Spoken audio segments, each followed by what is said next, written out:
عزیز طلبہ، میں ڈاکٹر نور فاطمہ آپ کے روبرو ہوں۔ آج ہم اقبال کی جو نظم ترانہ ہندی اس کا متن پڑھیں گے، اور اس نظم کا جو اس کی تدریس بھی کریں گے، اور اس متن کو ہم پڑھیں گے۔ اس نظم کے بارے میں آپ کو بتاؤں گی۔ تو عزیز طلبہ، اس سے پہلے آپ کو یہ جاننا بہت ضروری ہے کہ اقبال کی جو شاعری ہے، کیونکہ اس سے پہلے ہم نے اقبال کا تعارف پڑھا، ان کی زندگی کے جو اہم واقعات تھے اس کے بارے میں پڑھا، تو اب آپ کو یہ جاننا ضروری ہے کہ اقبال کے کس طرح کے شاعر تھے، ان کی شاعری کی کیا خوبیاں ہیں، اور اردو میں ان کے 4 جو شعری مجموعے ہیں اس میں کس طرح کی نظمیں شامل ہیں۔ تو آئیے شروع کرتے ہیں۔ تو علامہ اقبال ایک اردو کے 20ویں صدی کے بڑے شاعر ہیں، اور وہ ایک فلسفی ہونے کے ساتھ ساتھ، جب آپ اقبال کے بارے میں جانتے ہیں تو ہمیشہ ان کے شاعر ہونے کے ساتھ ساتھ ایک فلسفی لگا ہوتا ہے نا، کہ وہ فلسفی تھے، مفکر تھے۔ کیونکہ ان کے اندر غور و فکر کرنے کی عادت تھی، اور وہ مسلمانوں ملت اسلامیہ کو، یا ہندوستان کے جو سوئے ہوئے لوگ ہیں، جو قوم جو کہ پستی کی طرف جا رہی تھی، وہ اس کو جگانا چاہتے تھے اپنے اشعار سے۔ اور اسی لیے انہوں نے جو ان کی جو نظمیں ہیں، ہمیں اس میں جو فلسفہ ملتا ہے، ایک پیغام ملتا ہے، اور وہ اس کو بہتر بنانا چاہتے ہیں انسان کو۔ تو اقبال نے کے جو 4 مجموعے ہیں، ہم آپ کے کورس میں، کیونکہ ترانہ ہندی ہے جو کہ بچوں کے لیے لکھی گئی نظم ہے، یہ سارے جہاں سے اچھا ہندوستان ہمارا، اس کو ہم پڑھیں گے بھی، اور میں اس کا آپ کو مطلب بھی بتاؤں گی۔ تو بانگ درا میں جو اقبال کا جو سب سے پہلا مجموعہ ہے، تو سب سے پہلے میں اقبال کے شعری مجموعوں کا تعارف آپ کے سامنے پیش کرتی ہوں۔ تو بانگ درا، ٹھیک ہے، بانگ درا یعنی بانگ درا ہم کہتے ہیں گھنٹے کی آواز۔ اب چونکہ اقبال جو ہے وہ کسی کو جگانا چاہتے ہیں، سوئی ہوئی قوم کو، کیونکہ وہ کہتے تھے کہ دنیا کے جو لوگ ہیں، اللہ تعالیٰ نے ان کو جو صلاحیت دی ہے وہ اس کا استعمال نہیں کر رہے ہیں، بلکہ سونا پینا، سونا جاگنا کھانا پینا، اسی کو سب اپنی زندگی سمجھ کر کے بیٹھے ہیں، جبکہ زندگی اس سے بہت آگے ہے نا۔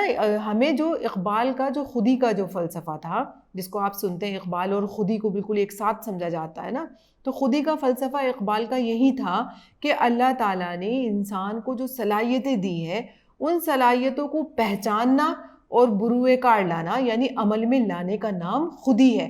پھر اس کی بہت ساری اسٹیجز تھی، کہ پھر خودی کے بعد جو ہے وہ عشق کا نظریہ ہے، عشق کا جب مستحکم ہو جاتا ہے تو پھر اس کے بعد جو ہے جد و جہد پیدا ہوتی ہے، اور جد و جہد کے بعد یہ حرکت و عمل کا ان کا پورا ایک فلسفہ تھا اقبال کا، اور پھر مرد مومن ان کے یہاں پر ہے، پھر تصور تقدیر ہے، وقت کا تصور ہے، یہ ان کے تمام اور تمام جو ان کا ایک مربوط نظام ہے، ان کی فلسفیانہ جو فکر ہے، ایک دوسرے میں ایک دم اٹھے ہوئے ہیں۔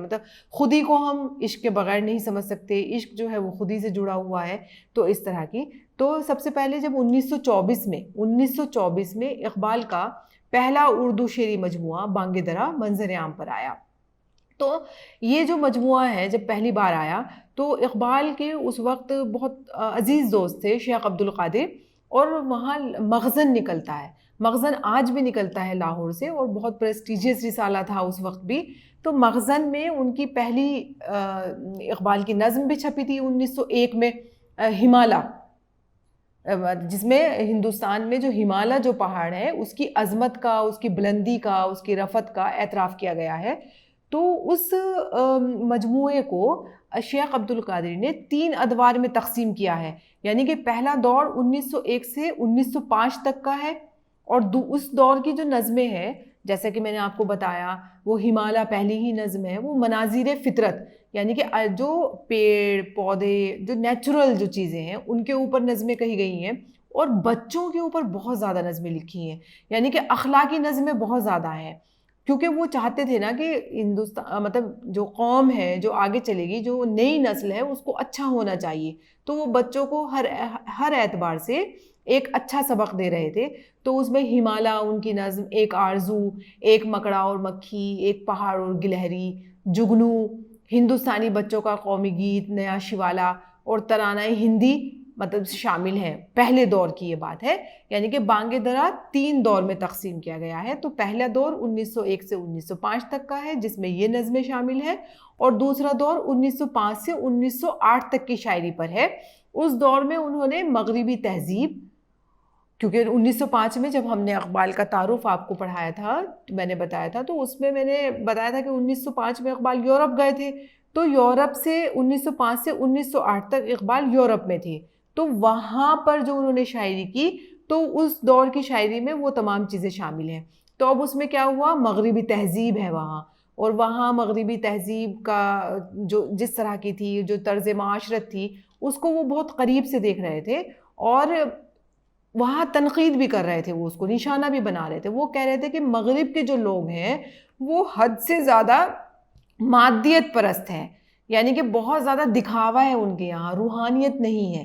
ٹھیک ہے, تو وہ اس پر تنقید بھی کر رہے تھے. اور تیسرا دور جو ہے وہ 1908 سے ان کی وفات تک کی شاعری پر پھیلا ہوا ہے, یعنی کہ وفات تک, کچھ لوگوں نے وفات تک کی شاعری پر, اور ہم اس کو کہہ سکتے ہیں کہ اقبال کے مطلب وہاں تک ہے جہاں ان کی طلوع اسلام جو نظم ہے ان کی, اس تک پھیلا ہوا ہے. تو اس دور میں شکوہ آپ دیکھتے ہیں, شکوہ جواب شکوہ, ان کی نظم خضر راہ اور طلوع اسلام بہترین نظمیں ہیں. اور ان نظموں میں اقبال, کیونکہ اقبال تو وہاں گئے تھے نا, اور وہ دیکھ کر کے آئے تھے کہ اسلام کا جو ماضی ہے وہ کس طرح سے روشن ہے اور کیسی عظمت. تو وہاں ہم دیکھتے ہیں کہ وہی عظمت رفتہ اور اسلام کے جو روشن ماضی کی جو باز گشت ہے ان میں سنائی دیتی ہے. اور بانگ درا کا جو آخری جو حصہ ہے وہ ہے ظریفانہ کلام کے عنوان سے. جیسے آپ نے وہ شعر بہت سنا ہوگا, وہ اس میں ظریفانہ یعنی کہ مزاحیہ کلام ہے اس میں شامل ہے. جیسے مسجد تو بنا دی شب بھر میں ایمان کی حرارت والوں نے, من اپنا پرانا پاپی ہے برسوں میں نمازی بن نہ سکا, یعنی کہ طنز کیا گیا ہے. تو اس طرح کے ہے. تو دوسرا جو مجموعہ ہے وہ ہے بال جبریل, ہے نا. اب بال ویسے پر کو کہتے ہیں, اور جبریل فرشتہ, چونکہ اس کی رعایت سے انہوں نے رکھا ہے بال جبریل. تو اقبال کی جو شاعری کا دوسرا مجموعہ بال جبریل, یہ 1935 میں منظر عام پر آیا. تو بال جبریل میں اگر ہم دیکھیں تو اس میں 61 غزلیں ہیں, اور مطلب مختصر ہے, 41 رباعیات ہیں, 4 قطعات, اور کم از کم شاید 59 نظمیں شامل ہیں. تو لیکن اس مجموعے کو, بال جبریل کو, اقبال کا سب سے بہترین مجموعہ کہا جاتا ہے. ٹھیک ہے, وہ فکر کے اعتبار سے بھی اور فن کے اعتبار سے بھی. تو بال جبریل میں جو اقبال کی, میں نے آپ سے بتایا کہ جو فلسفے کے ان کے جو بنیادی تصورات تھے, جیسے خودی ہے, عشق ہے, مرد مومن ہے, حرکت و عمل ہے, وقت ہے, تصور تقدیر ہے, ان سے متعلق جو نظمیں ہیں اور غزلیں بہت کثرت سے ہمیں ان خیالات کا اظہار کیا گیا ہے. اور یہ تمام ایسا نہیں ہے کہ ایک تصور کسی ایک پوری نظم میں ہے, یہ ان کے کسی نہ کسی شعر میں, نظم کے کسی نہ کسی حصے میں, یعنی کہ مختلف نظموں میں اور غزلوں میں یہ تمام چیزیں پھیلی ہوئی ہیں. تو ہم ان اشعار کی مدد سے بھی, یعنی کہ صرف ضروری نہیں ہے کہ ہم اس کو مربوط شکل میں یا تسلسل کے ساتھ پڑھیں, اگر ہم ان کا ایک شعر بھی پڑھتے ہیں تو اس ایک شعر سے بھی ہم یہ سمجھ سکتے ہیں کہ اقبال کا جو تصور ہے وہ کیا تھا, مطلب بہت آسانی سے اس کو سمجھا جا سکتا ہے. تو بال جبریل کی جو بہت اچھی اچھی نظمیں ہیں اس میں مسجد قرطبہ ہے, ذوق و شوق ہے, ساقی نامہ ہے, جبریل و ابلیس ہے, اور روح عرضی آدم کا استقبال کرتی ہے, بے حد خوبصورت نظم ہے. ٹھیک ہے, ضرب کلیم تیسرا, ضرب کہتے ہیں چوٹ کو, ہے نا, اور کلیم یعنی اس کا وہ عنوان یہی ہے کہ اعلان جنگ دور حاضر کے خلاف. تو اس میں ایک طرح سے تھوڑا سا جو ہے وہ گھن گرج تھوڑی سی ملتی ہے اور خطیبانہ انداز ملتا ہے. تو یہ علامہ اقبال کا تیسرا مجموعہ ہے جو 1936 میں منظر عام پر آیا, اور اس مجموعے میں انہوں نے الگ الگ سے عنوانات قائم کیے ہیں. جیسے ایک عنوان ہے اسلام اور مسلمان کا, اس کے تحت کچھ نظمیں لکھی ہیں. پھر تعلیم و تربیت کا ہے تو اس کے تحت کچھ نظمیں لکھی ہیں. عورت کے عنوان کے تحت کچھ نظمیں لکھی ہیں, اور اسی طرح سے ادبیات اور فنون لطیفہ کے تحت, اور سیاسیات و مشرق و مغرب, اور آخر میں محراب گل افغان کے افکار کے تحت کچھ نظمیں انہوں نے لکھی ہیں. تو اس مجموعے میں جو نظمیں ہیں وہ زیادہ جو اس وقت جو حالات چل رہے تھے, جیسے جو سیاسی جو حالات چل رہے تھے, کیونکہ ہمارے یہاں ترقی پسند تحریک شروع ہو چکی تھی, جد و جہد آزادی بہت زیادہ چل رہی تھی، آزادی چاہیے تھی اس سلسلے میں، ہے نا. تو وہاں اس کی نظمیں اسی طرح کی ہیں جس میں جمہوریت کی بات ہو رہی ہے. نظم بھی دیکھیے ایسی ہے کہ کارل مارکس کی آواز، انقلاب، جمہوریت، اشتراکیت، نا اس طرح کی نظمیں ہیں. اور چوتھا جو ان کا شعری مجموعہ ہے وہ ارمغان حجاز. ارمغان کہتے ہیں تحفے کو، حجاز کیونکہ اقبال جو تھے وہ تھے اور وہاں سے سعودی اور حج کرنے سے بہت زیادہ ان کو انسیت تھی. حجاز کی سرزمین عرب کی سرزمین کو کہا جاتا ہے، تو یعنی کہ یہ ہے حجاز کا تحفہ اگر ہم اس کو کہیں. تو یہ مجموعہ 1938 میں اقبال کا انتقال ہو گیا تھا اپریل 1938 میں، لیکن ان کے انتقال کے فوراً بعد منظر عام پر آیا. اور ارمغان حجاز کی شاعری کا بیشتر جو حصہ ہے آدھا وہ فارسی میں ہے اور چھوٹا سا حصہ جو ہے وہ اس کا اردو میں ہے. ٹھیک ہے. تو اصل میں یہ اس مجموعے میں، کیونکہ اقبال اپنی زندگی کے آخری برسوں میں حج کرنا چاہتے تھے، زیارت کے لیے جانا چاہتے تھے، لیکن چونکہ وہ بہت بیمار ہو گئے تھے تو وہ جا نہیں سکتے تھے. تو وہ ویسے تو وہ فزیکلی تو نہیں جا سکتے تھے وہاں جسمانی طور پر، لیکن ان کا جو ذہنی جو سفر تھا وہ حجاز کے ہی ارد گرد، یعنی کہ وہیں کی گرد و نواح میں گھوم رہا تھا. کیونکہ ہمارا تخیل ہے نا، تو ہم یہاں سے بیٹھے بیٹھے کہیں کے بھی بارے میں سوچ سکتے ہیں. تو ہم یہ دیکھتے ہیں کہ ضرب کلیم کا جو پورا یہ اس کا ارمغان حجاز کا جو پورا رنگ ہے وہ پورا کا پورا حجازی رنگ میں رنگا ہوا ہے. تو اس مجموعے میں ہمیں ابلیس کی مجلس شورا، دوزخی کی مناجات اور آواز غیب وغیرہ اہم نظمیں ملتی ہیں. تو اب ہم اقبال کی جو نظم ہے ترانہ ہندی، اس کی تدریس کریں گے اور اس کا مطلب بتاؤں گی آپ. اب دیکھیں ترانہ ہندی، تو اس کو آپ کیسے پڑھیں گے؟ سارے جہاں سے اچھا ہندوستاں ہمارا، ہم بلبلے ہیں اس کی یہ گلستاں ہمارا. اب دیکھیے چونکہ شاعری میں یا جب ہم نظم میں یا غزل میں کوئی بات کہتے ہیں تو اس میں قافیہ ہم لے کر کے آتے ہیں جس کی وجہ سے خوبصورت ہوتی ہے شاعری. تو قافیہ کس کو کہتے ہیں؟ جو ہم وزن الفاظ ہوتے ہیں. جیسے اب آپ یہاں اگر دیکھ رہے ہیں اسکرین پر تو ہندوستان اور گلستان تو کم و بیش بولنے میں ایک سا لگ رہا ہے. اب اقبال جو ہے یہاں پہ سارے جہاں سے اچھا ہندوستان ہمارا، ہم بلبلے ہیں اس کی یہ گلستاں ہمارا. اچھا گلستاں چونکہ باغ کو کہا جاتا ہے اور باغ میں جو ہے وہ بلبل چہکتی ہے. تو اب اگر آپ دیکھیں ہندوستان کے لوگوں کو بلبل کا استعارہ ہے اور جو دنیا ہے کائنات ہے وہ گلستان اس کو کہا ہے. میں اس کا مطلب ابھی آپ کو آگے بتاؤں گی. اب دوسرا شعر دیکھیے کہ پربت وہ سب سے اونچا ہمسایہ آسماں کا، وہ سنتری ہمارا وہ پاسباں ہمارا. ہمسایہ کہتے ہیں پڑوس کو، کیونکہ پربت پہاڑ بہت اونچا ہے. وہ سنتری ہمارا وہ پاسباں ہمارا. سنتری کہتے ہیں پہرے داری کرنے والا اور پاسباں بھی اس کو کہا جاتا ہے. ٹھیک ہے. گودی میں کھیلتی ہیں اس کے ہزاروں ندیاں، گلشن ہے جن کے دم سے رشک جنا ہمارا. جنا یعنی کہ جنت کو بھی رشک آئے. مذہب نہیں سکھاتا آپس میں بیر رکھنا، بیر کہتے ہیں دشمنی کو. ہندی ہیں ہم، ہندی یعنی کہ جو بھی ہندوستان کے رہنے والے لوگ ہیں وہ ہندی ہیں. ہندی ہیں ہم، وطن ہے ہندوستان ہمارا. کچھ بات ہے کہ ہستی کہتے ہیں اپنا وجود انسان کا، مٹتی نہیں ہماری. صدیوں رہا ہے دشمن دور زماں ہمارا. زماں کہتے ہیں وقت کو. اقبال زماں کہتے ہیں زمانے کو، ہے نا. اقبال کوئی محرم اپنا نہیں جہاں میں، معلوم کیا کسی کو درد نہاں ہمارا. نہاں کہتے ہیں پوشیدہ، چھپا ہوا، کیونکہ درد نظر نہیں آتا ہے. درد نہاں یعنی کہ میرے دل میں جو درد پوشیدہ ہے، جو درد چھپا ہوا ہے وہ کسی کو نہیں معلوم ہے. یہاں کوئی میرا رازدار نہیں ہے. تو اگر ہم آپ کو اس سبق کی تشریح کریں کس طرح سے کریں گے؟ دیکھیں اس نظم کا جو مرکزی خیال ہے وہ یہ ہے کہ وطن یعنی ہندوستان تمام دنیا کے ملکوں میں سب سے اچھا ملک ہے. چونکہ یہاں کے جو قدرتی مناظر ہیں اور مختلف جو مذہب کے لوگوں کا آپس میں مل جل کر رہنا، وہ اس طرح دنیا کے کسی بھی حصے میں نہیں ہے. اور ہندوستان جو ہے وہ اس طرح سے ہم کہہ سکتے ہیں کہ وہ ایسا ہے کہ جنت بھی اس کو دیکھ کر کے رشک کرتی ہے، یا اگر یہ کہا جائے کہ ہندوستان دنیا کی جنت ہے. تو اقبال جو ہے وہ ہندوستان کی تعریف بیان کرتے ہوئے یہ کہتے ہیں کہ ہندوستان ساری دنیا کے ملکوں میں سب سے اچھا ہے، اس پر ہمیں فخر ہے.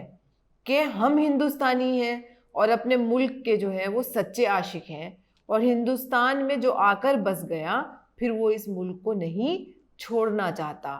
تو دوسرے مصرے میں اقبال کہتے ہیں کہ ہندوستان کے لوگوں کو بلبل اور گلستان اور ہے نا اور ہندوستان کو چمن سے تشبیہ دی ہے، کیونکہ بلبل جو ہے اگر آپ اردو شاعری میں دیکھیں تو یہ کہا جاتا ہے کہ وہ پھولوں پر فریفتہ ہے، یعنی کہ پھولوں پر عاشق ہوتی ہے، اس لیے باغ میں آ کر کے چہچہاتی ہے، ٹھیک ہے۔ تو کیونکہ باغ کا گلستان کا لفظ لے کر کے آئے اسی لیے بلبل کا لفظ لے کر کے آئے، ہے نا۔ تو بلبل پھول کا عاشق ہوتا ہے، اور جہاں پھول ہوتا ہے وہاں بلبل رہنا پسند کرتی ہے۔ تو ہندوستان کو بھی یہ کہا ہے کیونکہ اس میں مختلف مذہب کے اور مختلف تہوار، چاہے ہندو، مسلم، سکھ، عیسائی، طرح طرح کے تہوار تو آپس میں مل جل کر کے رہتے ہیں۔ تو ہندوستان کو بھی ایک گلستان یعنی کہ ایسے ایک باغ سے تشبیہ دی ہے، یا استعارہ اس کو کہا ہے کہ جس میں انواع و اقسام یعنی کہ طرح طرح کے پھول لگے ہوئے ہوں، ٹھیک ہے۔ اب دوسرے شعر میں اقبال یہ کہہ رہے ہیں کہ ہندوستان کے ایک اچھے ہونے کی علامت یہ بھی ہے کہ دنیا کا جو سب سے اونچا پہاڑ ہے، پربت پہاڑ یعنی کہ جو ہمالیہ ہے، وہ ہمسایہ آسمان کا، چونکہ وہ بہت اونچا ہے تو آسمان کے تھوڑا قریب ہو گیا، تو وہ اس قدر اونچا ہے جتنا آسمان یعنی کہ آسمان کا پڑوسی ہے، اس لیے وہ ہمالیہ پربت جو ہے وہ ہندوستان کے لوگوں کی حفاظت کرتا ہے۔ کس سے حفاظت کرتا ہے؟ یعنی کہ اس کو دشمنوں سے اس کی حفاظت کرتا ہے، اور اس کو کیسے؟ اور صرف یہی نہیں بلکہ اس کو بہترین موسم، بہترین آب و ہوا اس کو فراہم کرتا ہے، کیونکہ اسی ہمالیہ پربت سے بہت ساری ندیاں جو ہیں گودی میں کھیلتی ہیں، اس کی ہزاروں ندیاں، تو اس کی بہت ہزاروں ندیاں جو ہیں وہ نکل رہی ہیں یعنی کہ چھوٹی چھوٹی ہمالیہ کے پربت کی گود سے۔ تو ہمالیہ ان ندیوں کو کی بچوں کی طرح پرورش کرتا ہے، اور پھر یہ ندیاں پورے ملک میں پھیل کر کے زمین کو سرسبز کرتی ہیں، شاداب کرتی ہیں، نمی پہنچاتی ہیں، پانی دے رہی ہیں، جس کی وجہ سے کھیت جو ہے وہ لہلا رہے ہیں، پھل پھول جو ہے وہ پروان چڑھ رہے ہیں، اور اتنی فطری مناظر اور ایسے حسین منظر دیکھنے کو ملتے ہیں۔ تو ہندوستان کے ان خوبصورت منظروں کو اور چمن کو دیکھ کر کے کیسے جنت کے دل میں بھی یہ خواہش پیدا ہوتی ہے کہ کاش ہم بھی ایسے ہوتے، ہے نا۔ یعنی ہندوستان کی جو زمین ہے وہ جنت سے بہتر ہے، کیونکہ جنت میں ایک طرح کے موسم اور پھل پھول ہوں گے، وہاں کوئی تبدیلی نہیں ہوگی جسے انسان پسند نہیں کرتا، اور یہاں پر تو دیکھیے طرح طرح کی جینے کا کتنا بہترین سامان موجود ہے دنیا میں۔ تو اقبال نے ایک تو یہ بتایا کہ پربت جو ہے وہ ہماری کس طرح سے نگہداشت کر رہا ہے، کیسی ہماری حفاظت کر رہا ہے، اور ہمیں کتنے خوبصورت ندیاں اور سرسبز پورا ملک کو کر رکھا ہے۔ اور پھر یہ کہہ رہے ہیں کہ ہندوستان کی خوبصورتی یہ بھی ہے کہ ہندوستان میں بہت سارے مذہب کے جو لوگ ہیں وہ آپس میں مل جل کر کے رہتے ہیں، جیسے ہندو ہیں، یہاں مسلم ہیں، سکھ ہیں، عیسائی ہیں، ہے نا۔ اسی لیے تو کہہ رہا ہے اقبال کے مذہب نہیں سکھاتا آپس میں بیر رکھنا۔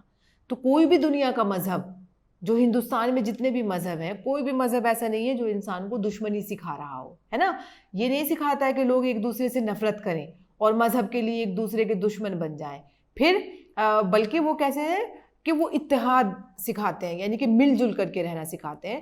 تو اس لیے اقبال یہ کہہ رہا ہے کہ ہمیں مذہب سے اوپر اٹھ کر کے دیکھنے کی ضرورت ہے، اور ہم سب ہندوستانی ہیں، ہندی ہیں ہم، وطن ہے ہندوستان ہمارا، کہ ہم سب ہندوستانی ہیں اور ہم سب کا وطن ہندوستان ہے۔ تو مذہب ہماری پہچان نہیں ہے، سب سے پہلے ہماری پہچان کیا ہے کہ ہم ہندوستان کے رہنے والے ہیں۔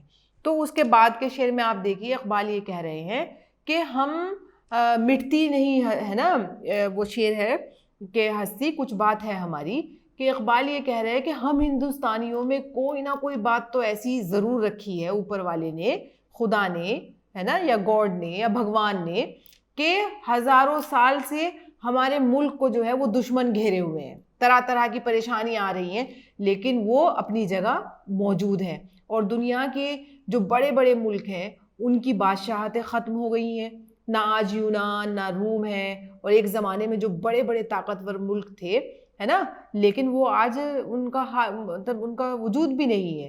اور ہمارے جو ہندوستان ہے صدیوں سے وہ ہر زمانے میں ہمارے دشمن رہے، اور ہمیں ختم کرنے کی کوشش کرتے رہے, ہمیں غلام بنانے کی سازش کرتے رہے, لیکن وہ سب ناکام ہو گئے. تو آخری شعر میں اقبال یہ کہہ رہا ہے کہ یہ دنیا چونکہ ختم ہونے والی ہے, جہان فانی یعنی کہ دنیا جو ہے وہ ختم ہونے والی ہے, مطلب کوئی بھی چیز یہاں پہ پرماننٹ نہیں ہے, ہم سب کو جانا ہے, اپنا اپنا رول ادا کر کے ہم سب یہاں سے چلے جائیں گے. فانی کہتے ہیں ختم ہونے والے کو, جہاں کہتے ہیں دنیا کو. تو یعنی کہ یہاں پر ہمارا کوئی دوست نہیں ہو سکتا پرماننٹ. تو جو ہمارے دل کی جو حالت ہے نا, اس کو جاننے کی اور سمجھنے والا یہاں پر کوئی نہیں ہے. اسی لیے اقبال کہہ رہا ہے کہ وہ لوگ مطلب کیونکہ ہمارا کوئی محرم یہاں نہیں ہے, محرم کہتے ہیں دوست کو, رازدار کو, جاننے والے کو. اور اسی وجہ سے جو میرے دل میں جو قوم کو لے کر کے جو درد چھپا ہوا ہے وہ اس سے کوئی واقف نہیں ہو سکتا.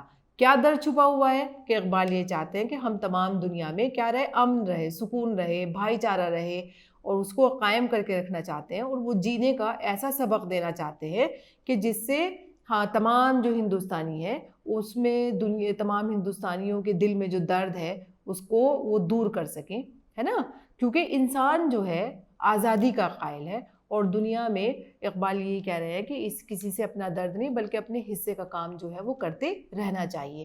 اب کیونکہ عزیز طلبہ میں نے آپ کو بتایا تھا کہ اقبال کی یہ نظم بالکل ابتدائی زمانے کی ہے, ترانہ ہندی ان کے پہلے حصے میں ہے بانگ درا کے, اور وہ انہوں نے بچوں کے لیے لکھی ہے. کیونکہ وہ بچوں کے دل میں جب بچے اس کو پڑھے تو ان کے دل میں ہندوستان سے محبت کا جذبہ پیدا ہو, وہ تمام یہ سمجھے کہ نہیں مذہب بڑا نہیں ہے بلکہ مذہب سے زیادہ انسانیت بڑی ہے. تو اس میں وہ اخلاقی اعتبار سے بہتر بنانے کی کوشش کر رہے ہیں اور ہندوستان کی عظمت کا اعتراف کرتے ہیں کہ ہندوستان جیسا کوئی دوسرا ملک نہیں ہے. تو طلبہ مجھے امید ہے کہ آپ کو یہ جو اقبال کی جو ترانہ ہندی کا جو تدریس اور اس کی تفہیم ضرور پسند آئی ہوگی. تو بہت بہت شکریہ.